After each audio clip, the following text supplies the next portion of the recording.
December 3rd, 1944. Eastern France. The war had already torn its way across villages, forests, and frozen farmland. American armored columns were moving east, pushing hard toward the German border. But on that bitter morning, the advance stopped. Not because of German tanks. Not because of mines. Not because of enemy artillery. It stopped because of a mayor. Private Daniel Mercer stood beside a Sherman tank as its engine idled in the cold air. Ahead of him, hundreds of American vehicles stretched down the road, and none of them were moving. "What are we waiting for?" he asked.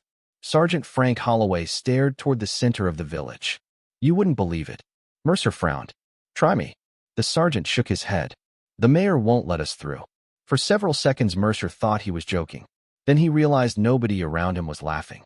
The entire column had been halted by a small French town and one stubborn man standing in the middle of the road. Snow drifted across abandoned fields. The village church bell echoed faintly through the cold morning, and the American advance remained frozen. Nobody understood what was happening. The mayor's name was Henri Beaumont. He was 63 years old, thin, gray-haired, a former schoolteacher, and he was standing directly in front of the lead American vehicles with a group of town officials beside him. Lieutenant Robert Gaines approached the gathering with a translator. "We're not here to occupy your town," Gaines said. The translator repeated the message. Mayor Beaumont listened. Then he replied calmly. The translator looked uncomfortable. "What did he say?" Gaines asked. "He says your army cannot pass through the town." The lieutenant blinked. "What?" "He says if American tanks enter the streets, they will destroy what remains of the village." Gaines stared at the mayor. The Germans had occupied the town. The Allies had liberated it. Months of fighting had damaged homes, businesses, and roads. The mayor feared more destruction. But there was one problem. The American advance could not simply stop. Thousands of men were moving east. Supplies had schedules. Fuel had schedules.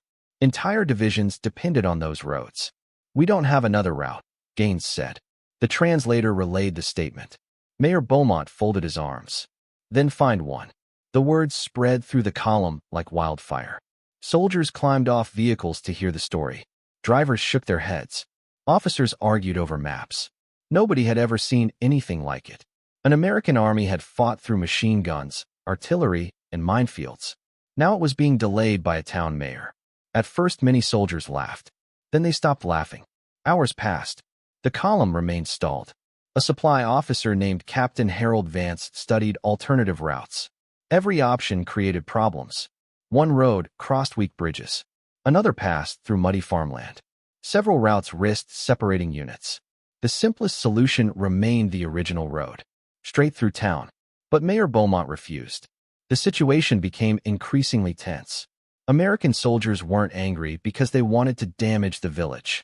Most understood the mayor's concerns. Many had seen towns reduced to rubble. Many had watched civilians lose everything. That made the situation worse. Nobody wanted to force their way through. Yet nobody could afford the delay. The arguments continued. The mayor remained unmoved. By afternoon, local civilians gathered near windows and doorways. They watched silently. The Americans waited. The mayor waited. And the war itself seemed paused. Private Mercer noticed something strange. The mayor wasn't acting out of pride. He wasn't shouting. He wasn't trying to provoke anyone. He simply looked exhausted, as though years of war had drained everything from him except determination. Late that afternoon, another report traveled upward through the chain of command. Then another. Then another. Soon senior officers became involved. Messages moved between headquarters. The delay had become impossible to ignore. Inside a temporary command building, Colonel James Whitaker listened to the latest briefing. "How long now?" he asked. "Almost 8 hours." The room fell silent. "And the mayor still refuses?" "Yes, sir." Whitaker looked at the map. He rubbed his forehead. Then he made a decision. "Send it higher." The officers exchanged glances. Everyone knew what that meant. The matter was now moving beyond local commanders. Far beyond them. Night arrived. The temperature dropped. Fires flickered beside parked vehicles. Soldiers wrapped themselves in blankets. The town remained silent. Nobody knew what the next day would bring. Then word spread. A senior commander was coming. Nobody knew who. Rumors traveled through the ranks. Some guessed a division commander. Others predicted a corps commander. Nobody expected the truth. The following morning, Vehicles appeared on the road. Military police arrived first, then staff officers, then more vehicles. Conversations stopped. Soldiers turned. Heads lifted. The rumors ended instantly. General George Patton had arrived. A strange quiet settled across the area. Even the civilians seemed to sense something had changed. Patton stepped from his vehicle. His uniform was immaculate despite the winter conditions. His expression revealed nothing. Officers quickly approached with reports. Patton listened. He asked questions. He studied the maps. He reviewed the situation. He never raised his voice. He never appeared angry. That somehow made everyone even more nervous. The room inside the command building stayed silent. Everyone waited. Patton paused. Then he said only one thing. "Take me to the mayor." Minutes later, Mayor Beaumont stood inside the village hall. Patton entered.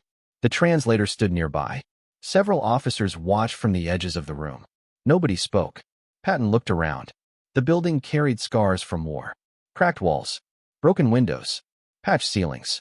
Evidence of years of occupation and fighting. Then he looked at the mayor. The older man met his gaze without fear. For several moments, neither spoke. The room felt frozen. Finally, Patton nodded. "Tell him why he's doing this." The translator relayed the request. Mayor Beaumont answered quietly. The translation came slowly. "He says this town has buried sons from both sides." The mayor continued. "He says every street carries memories. Every building carries scars." The room remained silent. "He says he cannot watch another army damage what little remains." Patton listened. The mayor finished speaking. Nobody moved. Nobody interrupted. Patton looked out the window. Snow drifted across the village square. Children stood near a damaged fountain. Women carried baskets through the street. Life was trying to return. Slowly, painfully, Patton turned back toward the mayor. Then he asked another question. "How many people live here now?" The translator related. The mayor answered. "About 900. Patton nodded. Again, silence filled the room. Everyone waited. Some expected threats. Others expected orders.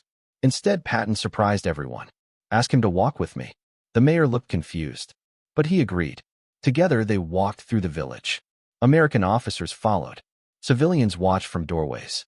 The mayor pointed toward damaged homes, destroyed businesses, collapsed walls, fresh graves. He explained what the town had endured. The translator repeated every word. Patton listened. Nothing more. When they reached the edge of town, they stopped. Beyond the village waited thousands of American soldiers. Hundreds of vehicles. An army preparing to continue the war. Patton studied them.